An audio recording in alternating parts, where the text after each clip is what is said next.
From the studios at the School of Communication and Journalism, welcome back to the Stony Brook Media Group's Halftime Report, brought to you by Tropical Smoothie Cafe. I'm Melanie Formosa. Last week, students attended a teach-in. The world-class panel educated us firsthand on the war in Ukraine. As Russia's senseless war wages on in Ukraine, the Marie Colvin Center for International Reporting put on a roundtable discussion here in Frey Hall on Stony Brook University's campus.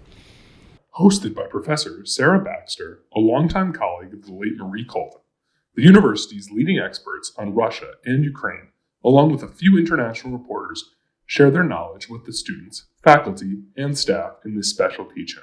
If Ukraine fails, Putin can continue with the rest of the world, and maybe none of us over here would be alive. It continues to the end. On her way back to the Ukraine, Louise Callahan of the Sunday Times spoke about witnessing a modern European city transform into a war zone.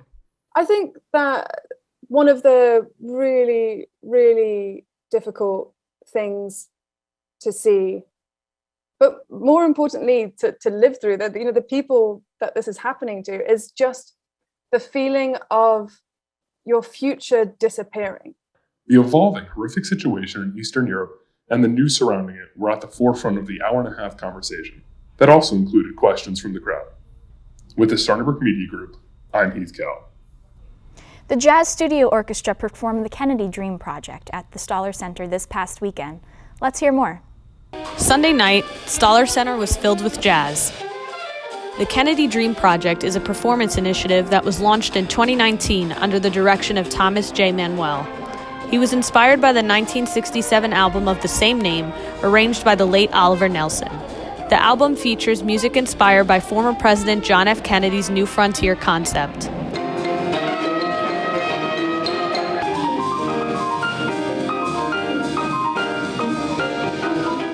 Oliver Nelson Jr. made an appearance as a guest performer. The latter half of the show consisted of more current works, still aligning with Kennedy's dreams for America, many of which continue to resonate now more than ever.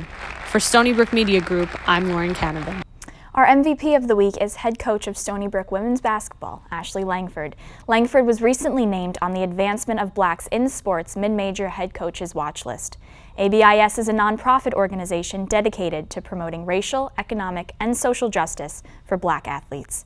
She is one of only 11 other women's basketball coaches to make this esteemed list. Langford led the Seawolves to 23 wins this season, the most ever by a first-year coach in program history. That's it for us in the studio. We'll get you back out to Laval Stadium for the second half right after this.